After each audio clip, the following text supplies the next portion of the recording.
the CI in ciLiving. All right, so when you think of great inventors of the 19th and 20th century, a few big names probably come to mind. But it turns out inventors were scattered all across the country, including several right here in central Illinois. One guy in particular, Hieronymus Mueller, had a pretty big impact, and ciLiving's Ryan Burk telling us all about it and about a museum that's kind of dedicated to his life. A very innovative guy, Ryan. Absolutely. He really is. You know, he's one of those people where whether or not you know his name, it becomes clear very quickly that he played a really key role in the development of Decatur. Founded not only the Mueller Company, which is still in existence down there, or out there, but he also was a major leader when it came to plumbing products and kind of innovation with that. So really quite interesting. And I paid a visit to a museum that not just honors him, but also honors the American dream he got to fulfill. What does it take to build a city? It takes people with big dreams. It's something Hieronymus Mueller had a lot of when he arrived in Decatur in the 1850s. Within 20 years, he was considered a leader in the community, creating one of the city's biggest industries. Problem with some of these early inventions is that they've become so commonplace for us now that we take them for granted. Hieronymus Mueller Museum Assistant Director Laura Yar knows that a drilling and tapping machine may not be the kind of invention that seems to have dazzle, but it's an invention that spelled big change.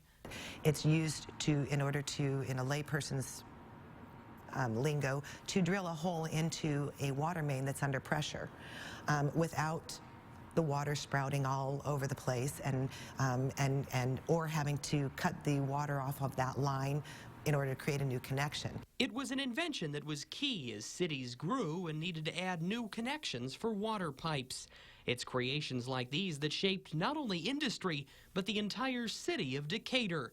The legacy left by this one man blazed a trail for generations to come. One thing is Hieronymus himself, and another thing is the rest of the company and his descendants that carried on after he did, because many of the patents took place after Hieronymus had already passed away. And so there are many patents that took place through his descendants and through other people that were part of the Mueller Company. This museum doesn't just tell the story of Hieronymus's rise from immigrant to business leader, but really tells the story of the Mueller Company and the Decatur residents that built it.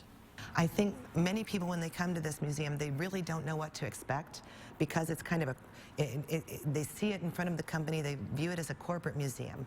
And it is a corporate museum. It's a corporate museum, it's a family museum, and it is a local history museum. It's all of those things wrapped into one. In addition to exhibits highlighting the life of Hieronymus Mueller, the museum also shows off what day-to-day life was like for early workers at the Mueller factory, a company considered innovative for the way it treated its workers. Many of his early employees were immigrants, not necessarily from Germany, but many of them were from Germany. And as a result of that need to create a new sense of community for themselves, many programs were put into place here at the museum, athletic programs, company picnics. Today, the Mueller Company is perhaps best known for its fire hydrants, something the company began building after Hieronymus Mueller's death. I believe in the United States, they sell over 50% of the fire hydrants in the United States, and they sell internationally as well. A museum honoring the legacy of one company and its workers, but more importantly, the community that allowed them to flourish. Now, if you're interested in checking out the Hieronymus Mueller Museum, I posted their hours and information over on our website, ciLiving.tv.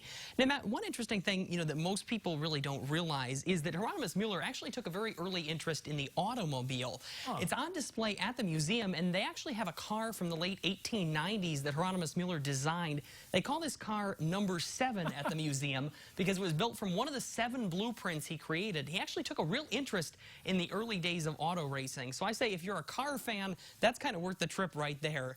Definitely one of those really unexpected museums that's actually right here in Decatur. I look at that car and I see a carriage, like a horse and carriage. Absolutely. It's so fascinating because you really see just the way that all of it developed. It's really amazing. Yeah. Well, and who knew that this guy from Decatur did all of this cool stuff? A little bit of everything. Now, I got to get it in there, of course, that if you have a story idea, a place you'd like me to visit, send it my way. You can connect with me on Facebook, on Twitter, or on email. Always there to take your ideas. Oh, such good stuff. Ryan, thanks. We appreciate it. Thank you.